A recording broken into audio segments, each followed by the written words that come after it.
My name is Junie B. Jones. The B stands for Beatrice, except I don't like Beatrice. I just like B and that's all. B stands for something else too. B stands for B-A-B-Y. I'm only in kindergarten, but I already know how to spell B-A-B-Y. That's because my mother told me that she is going to have one of those things. She and Daddy told me about it at dinner one night.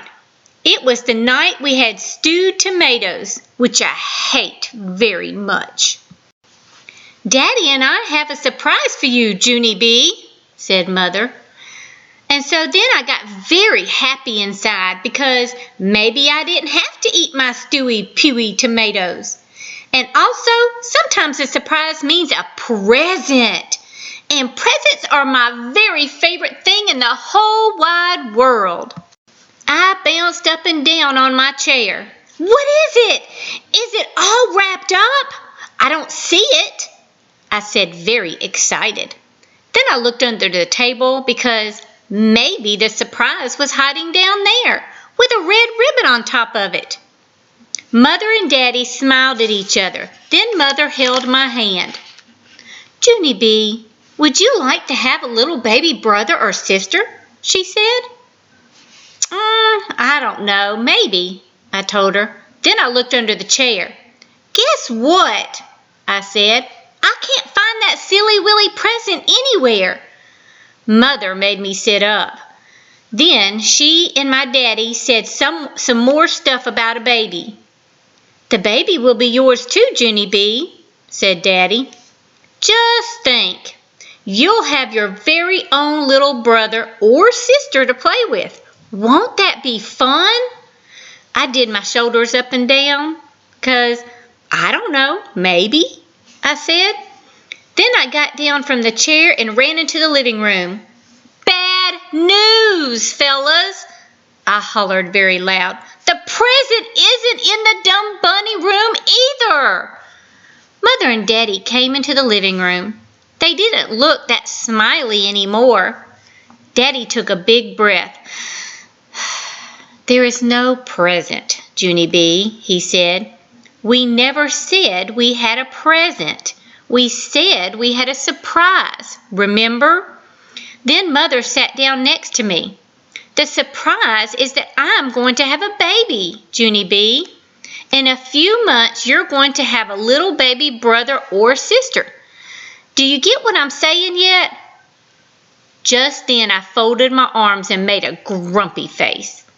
'Cause all of a sudden, I got it. That's why.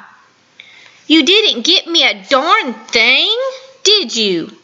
I said very growly. Mother looked angry at me. I give up, she said. Then she went back into the kitchen. Daddy said that I owed her an apology. Apology is when I have to say the words, I'm sorry. Yes, but she owes me an apology too, I said, because a baby isn't a very good surprise. I made a wrinkly nose. Babies smell like P.U., I explained. I smelled one of my friend Gracie's house. It has some spit up on its front, and so I held my nose and hollered, P.U., what a stink bomb! And then that Grace made me go home. After I finished my story, Daddy went into the kitchen to talk to Mother. Then Mother called me in there, and she said if the baby smells like a stink bomb, she will buy me my very own air freshener, and I can spray the can all by myself. Except not on the P.U. baby. I would like the one that smells as fresh as a Carolina pine forest, I said. Then me and Mother hugged, and I sat back down at the table, and I finished eating my dinner, except not my stewy-pewy tomatoes. And so, guess what? No dessert, that's what. Chapter 2. Mother and Daddy fixed up a room for the new baby. It's called a nursery. Except I don't know why, because a baby isn't a nurse, of course.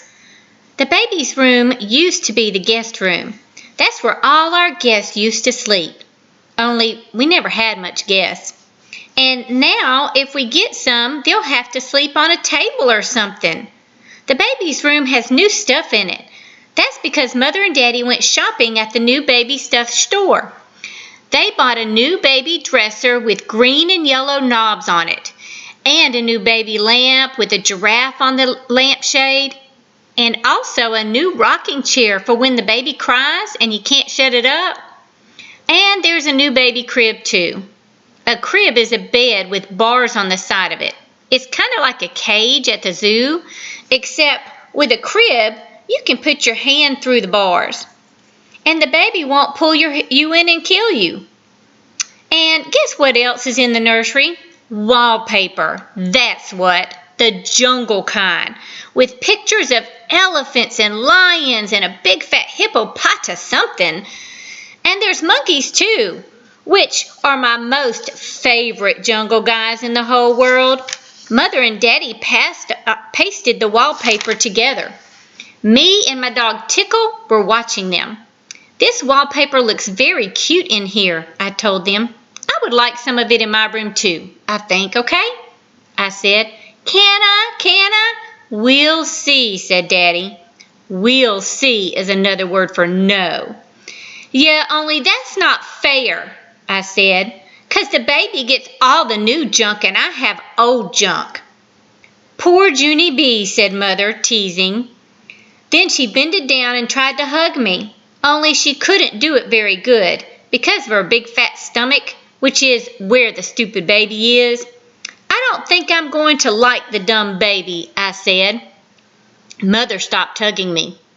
Don't say that, Junie B. Of course you will, she said. Of course I won't, I talked back, because it won't even let me hug you very good. And anyways, I don't even know what its stupid dumb name is. Then Mother sat down in the new rocking chair and she tried to put me on her lap. Only I wouldn't fit, so she just holded my hand. That's because Daddy and I haven't picked a name for the baby yet, she explained.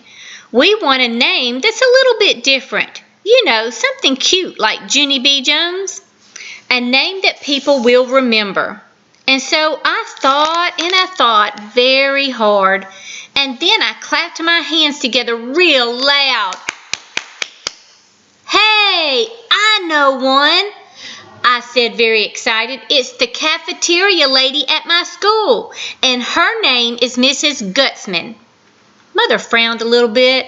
And so maybe she didn't hear me, I think. Mrs. Gutzman, I hollered.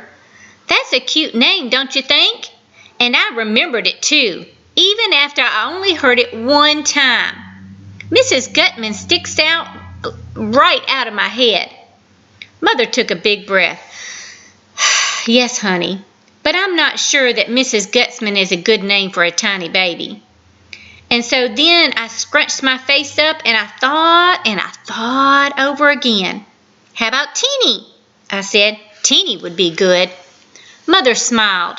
Well, Teeny might be cute while the baby is little, but what would we call him when he grows up? Big Teeny, I called out very happy. Then Mother said, we'll see, which means no Big Teeny. After that, I didn't feel so happy anymore. When's his dumb bunny baby getting here anyways? I said. Mother frowned again. The baby is not a dumb bunny, Junie B, she said, and it will be here very soon. So I think you better start getting used to the idea. Then her and Daddy began pasting wallpaper again. And so I opened the new baby dresser with the green and yellow knobs, and I looked at the new baby clothes. The baby pajamas were very weensy. And the baby socks wouldn't even fit on my big piggy toe. I'm going to be the boss of this baby, I said to Tickle, 'cause I'm the biggest, that's why. Daddy snapped his fingers at me. That's enough of that kind of talk, Missy, he said. Missy's my name when I'm in trouble. And that, him and Mother went to the kitchen to get some more paste. And so I looked down the hall to make sure he was gone. Yeah, only I'm still going to be the boss of the baby, I whispered. Ha, ha, So there. Yesterday was a wonderful thing happened, and it's called I had pie for dinner. Just pie, and that's all. That's because my mother went to the hospital to have the baby, and Daddy and Grandma Miller went with her. And so me and Grandpa got to stay at his house, all by ourselves, and no one even babysat us. And guess what? Grandpa smoked a real live cigar inside the house. And Grandma Miller didn't yell, "Go outside with that thing, Frank." After that, my grandpa gave me a piggyback ride, and he let me put on Grandma Miller's new hat with the long brown feather. And also, I got to walk in her red high heels. Only then I fell down in the kitchen, and so I quick took them off. "Hey, I could have cracked my head open with these dumb things," I said very loud. After that, I opened up the refrigerator, 'cause I was hungry from playing. That's why. "Hey, guess what? There's a big fat lemon pie in here, Frank," I hollered. And so Grandpa Miller got down 2 plates, and then me and him ate the big fat lemon pie for our dinner. Just pie, that's it. And we're not even going to get in trouble, 'cause we're going to tell Grandma that her cat ate it. And here's another very fun thing. I got to sleep in Grandma Miller's guest room. First, I put on my PJs with the feet in them, and then my grandpa watched me brush my new front tooth. And then he tucked me into the big guest bed. "Sweet dreams, Junie B," he said. Except for then I got a little bit scared in me. "Yeah, only guess what, Grandpa?" I said. "It's very dark in this big room, and so there might be hidey things in here." Grandpa looked all around the room and also in the closet. "Nope, no hidey things in here," he said. After that, he left on the hall light for me, so my imagination wouldn't run wild, except I still don't sleep that good, 'cause there was a drooly guy with claws under my bed, I think. And so this morning my eyes felt very sagging, only then I sniffed something that woke me right up, and its name was Delicious Waffles. Grandpa Miller cooked them for me, and he let me pour them on my own syrup. And he didn't yell, "Whoa, whoa!" After that, me and him played until it was time for kindergarten. Except before I left, the funniest thing of all happened. My Grandma Miller came home, and she said that Mother had her baby, and it was the boy kind. Then me and her and my grandpa all did a big giant hug. And Grandma Miller picked me up, and she swinged me right in the air. "You're just gonna love him, Junie B," she said. "Your new brother is the cutest little monkey I've ever seen." Then my eyes got very wide. "He is? Really?" I said. Grandma Miller put me down. Then she started talking to my grandpa. "Wait till you see him, Frank," she said. "He's got the longest little fingers and toes." I tugged on her dress. "How long, Grandma?" I said. "Longer than mine?" But Grandma just kept on talking. "And his hair, Frank, my word, he's got oodles and oodles of thick black hair." I pulled on Grandma's arm. "How come, Grandma? How come he's got hair?" I asked. I thought little babies were supposed to be baldies. But still, Grandma didn't answer me. "And he's big too, Frank. He's much bigger than any of the other babies in the hospital. And you should feel how tightly he grabs onto your finger when you..." Just then I stamped my foot very hard. "Hey, I want some answers down here, Helen. He's my baby too, you know." Grandma Miller frowned at me, 'cause I'm not supposed to call her Helen, I think. "Sorry," I said kind of quiet. Then Grandma Miller bended down next to me, and so I didn't have to yell anymore. "Are you telling me the truth, Grandma?" I said. "Is my brother really the cutest little monkey you ever saw? For really and honest and truly? Then my Grandma Miller hugged me very tight. Yes, little girl, she whispered in my ear, for really and honest and truly. After that, she picked me up again, and me and her twirled around in the kitchen. Chapter 4. My room at kindergarten is named Room 9. I have 2 bestest friends in that place. One of them has the name of Lucille. Lucille sits right exactly next to me. She has a red chair and also little red fingernails which are very glossy.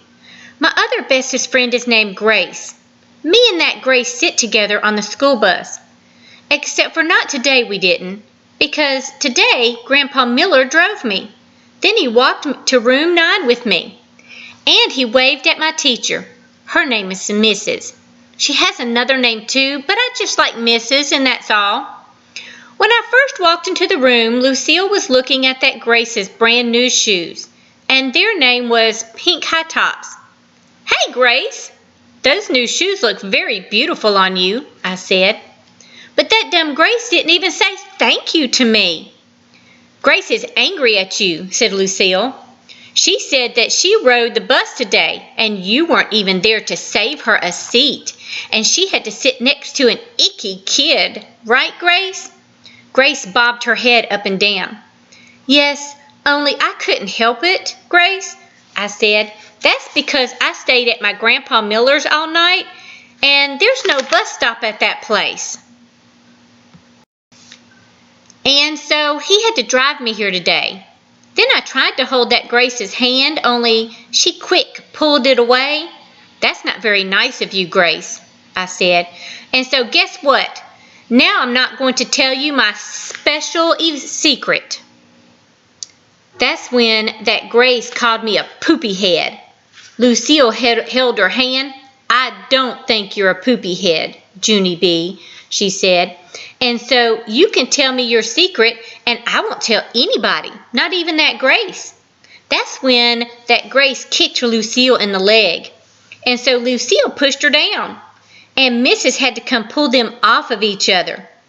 I raised my hand very politely. I wasn't involved, I said to Mrs. After that, we had to sit down and do some work. It was called printing our numbers. Only I couldn't do mine that good because Lucille kept talking to me, that's why. Come on, Junie B., she said in her whispering voice. Tell me your special secret. I won't tell, I promise. Yes, only I can't, Lucille, I said, 'cause no talking to your neighbor, remember? Then Mrs. snapped her fingers at me. See, Lucille, I told you no talking to your neighbor, I hollered. Now I got snapped at. Just then a boy named Jim said, shh, to me. Shh, yourself, you big fat Jim, I said back. After that, Mrs. stood next to me till I finished my work.